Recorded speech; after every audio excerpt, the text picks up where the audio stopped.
What's going on, guys? So it's day 6 of the cut now, and about to go off to the gym to do heavy leg day. So heavy squats, one of my favourite days as always. Just going to show you my pre-workout meal, what I'm having before I go off. So we got some beef and black bean sauce. I haven't had all of this, I've got some saved for later because I don't want to eat too much. I don't want to feel too bloated, too full before doing the squats. 2 white pitta wraps, and for a little dessert we've got a broken banana and some powdered peanut butter, which this is from My Protein. It's not sponsored, don't worry, I'm not that popular, but this is really good because you just add water. It's basically dehydrated, well, I guess they've just dehydrated it, so it's just in a powder form. You just add water to it and it's like half the amount of calories, and it still tastes pretty good actually. And of course, white monster. So gonna get this down and then head off to the gym in a bit. But so this morning I woke up at 160 pounds dead on, which puts my weekly average. You guys obviously know I don't like to worry about a daily weight because there's so many fluctuations that can happen. And you know, worrying about how much you weigh on individual days, it's not worth it. So my average weight for the week is about 161.2 pounds, which means I won't really get an indication of my weight loss until I've finished next week, which means I've got the average for this week and then I've got the average for week 2, and then I can see how much those averages are changing. But you may seem like, well, I'm having to wait 2 weeks to find out if I'm on the right track, but at the end of the day, if you worry about how much you weigh on individual days and, you know, has your weight increased or decreased from one day to the next, it's just not a good thing to focus on, and it doesn't really give you a real representation. You can lose weight or you can gain weight, whether or not you're moving in the right direction or not. But I won't show you me eating all this in some weird, slow time-lapse thing because I'm sure no one really cares about that. So I will see you guys in the workout. Oh, I also ate a donut because it was donut day yesterday and I had leftovers. On to the workout.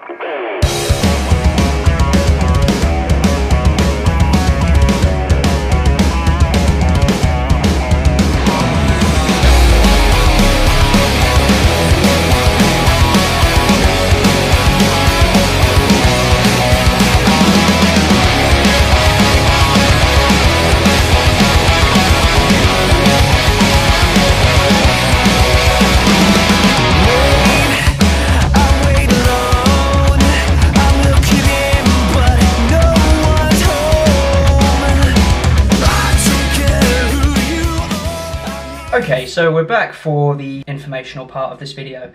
See, I could have shown you something like, I don't know, a full day of eating or the usual stuff, but I'm going to be nice and instead I'm giving you knowledge. Knowledge. So let's get on with this one. Right, so we're going to talk about intermittent fasting. So what is intermittent fasting?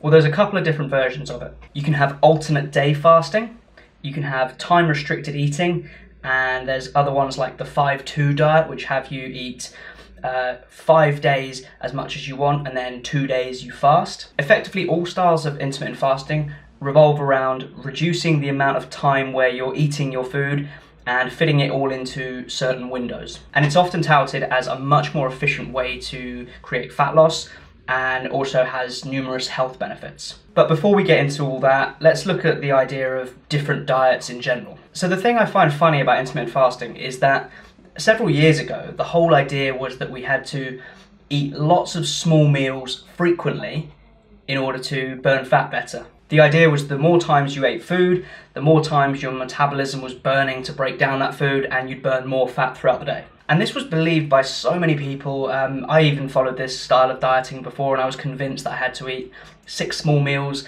a day and space them out frequently. And at first glance, it can seem logical. The idea was based on the thermic effect of food, that every time you eat food, your body has to expend calories in order to break down that food. But what we now know is that the amount of calories you expend is directly related to the amount of calories you're eating.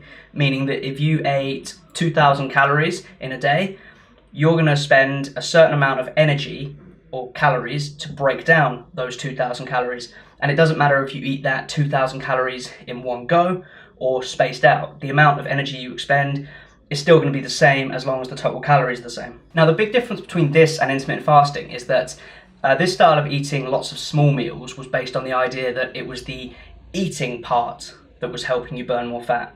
Whereas intermittent fasting says that it's about the time where you're not eating or fasting that is burning fat. Okay, so both of these types of diets fall into the same problem that pretty much every trendy diet falls into. And I think this is the best way to sum it up. So this is the introduction in a study that was done on intermittent fasting.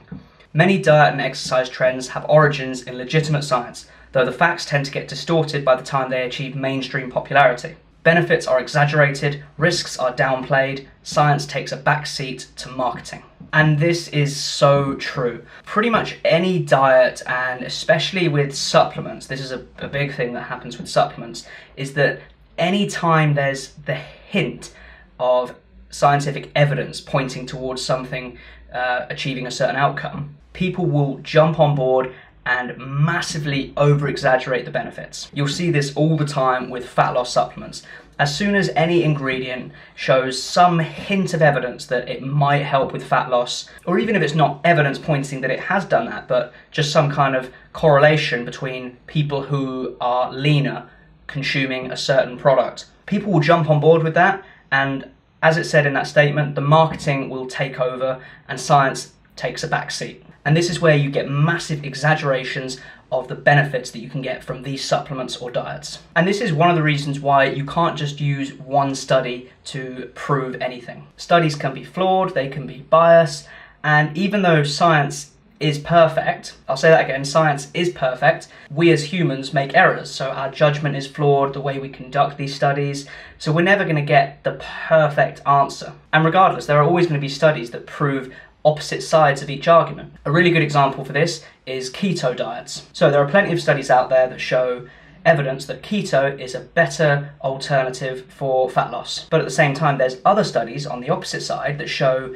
these studies were flawed because they didn't equate for calories or they didn't equate for protein. And when you do that, there is no benefit with keto for fat loss. But then going back to this side again, there's arguments that show when you tell people to eat ad libitum, which means as you please. Do as you please. Cookie! Nom nom nom. Oh, nom nom nom nom nom. I.e., you don't give them a set amount of calories, a set amount of protein, whatever. You'd have two groups, and both of them you would say eat however much food you feel like, but one of the groups has to eat keto, so they can't eat carbs. And these studies find that the keto dieters tend to lose weight faster.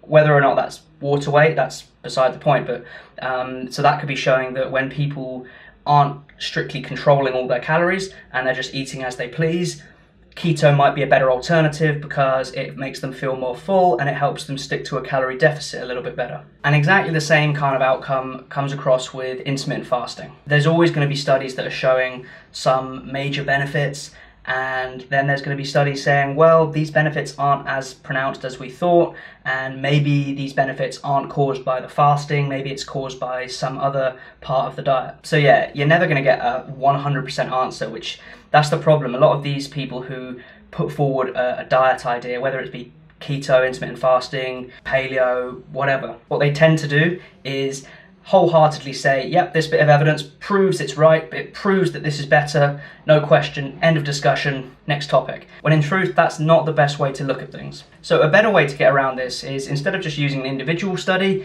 look at things like systematic reviews or meta-analysis. If you don't know what they are, then a systematic review, and I hope I get this right, is where they'll have a set question that they're looking to answer, and they'll find studies that fit a certain criteria, and then use those studies to answer a certain question. And a meta-analysis is where, instead of starting with a certain question, you start by looking at different studies, and then you come to a conclusion based on what you find. But they are very similar, and they both involve looking at multiple studies to come to an answer. So that's exactly what we're going to do in this video. We're going to look at a systematic review on intermittent fasting. Now, before I get into this, does this prove anything, and does it definitively answer the question? Absolutely not. Like I said, you cannot just take the findings from one study, even a systematic review, and say that's final, that's it, closed case, because we're always learning new things.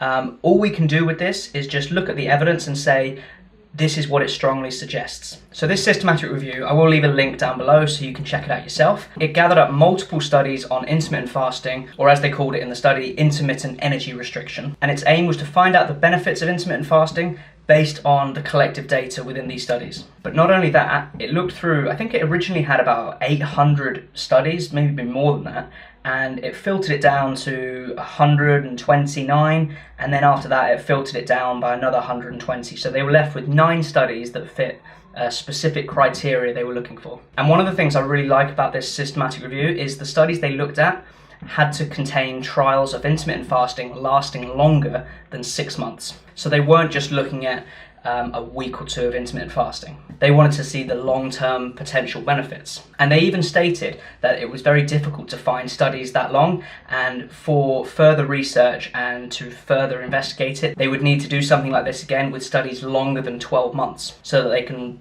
really see the long-term outcome of intermittent fasting. Like I said, I'll leave the link down below so you can check it out yourself. But based on the results, discussion and conclusion that they found in this study, and I'll throw it up on screen so you can read it, this review confirms that in the little long-term evidence available, intermittent energy restriction achieves weight loss, but there was no evidence that it provided superior management in comparison to continuous energy restriction. So continuous energy restriction would be your typical calorie-restricted diet where you just reduce the calories but still eat all the way through the day. They also found that the dropout rates were similar between different groups, again showing that intermittent fasting isn't necessarily the most sustainable diet, but it's not the most unsustainable. And finally, like I said, larger, longer trials of 12 months or more are needed to fully investigate the effects of intermittent energy restriction on weight loss, weight management, and diet sustainability. So based on this, the evidence points towards intermittent fasting being just as good as a normal calorie-controlled diet, but it's not necessarily any better. Now that's all well and good for dieting and losing body fat, but another benefit people like to throw out about intermittent fasting are the other health benefits aside from weight loss. The review went on further to say, currently there is insufficient data to support the notion that intermittent energy restriction in any form can affect cardiovascular disease risk markers, i.e. blood pressure and blood lipid levels, or insulin and glucose to a greater extent than seen with continuous energy restriction. So effectively what they're saying is that even though intermittent energy restriction, intermittent fasting, can have health benefits and improve certain health markers, many of these health markers can also be seen when someone just reduces their calories and achieves weight loss through that method. So if someone is intermittent fasting and they receive all these health benefits, there's no definitive way to say that it was directly because of the fasting, because based on this evidence, they could have just as easily achieved those health improvements with a normal caloric restriction. Now, like I said, does this mean that intermittent fasting is absolutely in no way better than a normal calorie-reduced diet, and to think so is complete nonsense and we should close the book on this? No, that's my point. All this does is show us evidence and points us in the direction that, okay, intermittent fasting is definitely useful and it can achieve meaningful weight loss and it's sustainable, but it might not be better than just the normal way of reducing calories and eating throughout the day in a normal routine. Now I know this is probably going to upset some people because all kinds of diets like this, they tend to have this dogmatic attitude where it's my way or the highway, I'm right, you're wrong, my dad can beat your dad up, you get the idea. And it doesn't need to be like that. If you find whatever type of diet you're doing the most sustainable for you, and in the past other styles of dieting didn't work for you, absolutely fine, stick with it. But it doesn't mean it's necessarily the best diet for everyone else just because it works for you. Me personally, I follow If It Fits Your Macros, flexible dieting, but at the same time, I know that there are people who wouldn't follow this type of diet very well, simply because the idea of being flexible with your diet and being able to eat pizza whenever you feel like it, some people might not be able to do that because as soon as they eat this unhealthy food, it then causes them to binge and overeat. So in that case, flexible dieting might not be the best type of diet, and these people might actually do better focusing on a clean eating type of diet. And it's the same with intermittent fasting. It's not magical, it's not going to automatically cause you to burn fat. And while you can get some health benefits from intermittent fasting, the evidence is pointing towards the fact that you can get the same benefits by just reducing your calories in another way. And as this systematic review sums up, further research is needed, especially ones that go on longer than 12 months, so we can actually see the long-term effects of intermittent fasting. With all that being said though, do I like intermittent fasting? Absolutely. I think it is a very useful tool, and although I don't use it all the time, I do use it on occasion, especially when I'm in a calorie deficit. And the reason I do that is because personally, I don't feel that hungry when I wake up in the morning, but I do get hungrier later at night. So it makes sense for me to save my calories for later in the day by pushing my eating window back. But I still track my calories. I still make sure I stay within my calorie deficit over the whole day. Sometimes I'll eat breakfast, sometimes I won't. What I've really liked doing lately, in fact, is combining elements of intermittent fasting. So what I'll do is I'll intermittent fast my carbs and fat, and I'll save that for the end of the day, but I'll still eat protein 3 to 4 times throughout the day. So I'll wake up and have some protein. And again, the reason I do that is because there is evidence that shows that consuming protein on a regular basis throughout the day does have some muscle retention benefits. Do I think it's magical and I have to eat protein every 3 to 4 hours or else I'm going to go catabolic? No. It just means there's possibly some benefits, so I choose to follow that style of dieting. And for me, intermittent fasting is just a convenient way to save calories for the end of the day at the times where I might get hungrier. So that is my thoughts on intermittent fasting. Let me know what you thought about it as well. Check out the systematic review, I'll link it down below. Out of most of the studies that I've had a read through, this one is very easy to read. A big problem with a lot of these kind of studies is that they use terminology that's very confusing for people who aren't in that field. But this study was actually very easy to read, very simplistic, and they explained it in very nice detail. So check it out and let me know what you think of that. But that about wraps up. Right now it is Sunday the 3rd of June, so I am officially 1 week into the cut and about to start week 2, so looking forward to that. Got deadlifts tomorrow, so always the best day. But if you are new to Superhero Gains and would like to see more, then hit that subscribe button. If you like the video and you think I've earned it, then please leave a like, I would really appreciate it. But thanks again for watching, and I'll see you in the next one.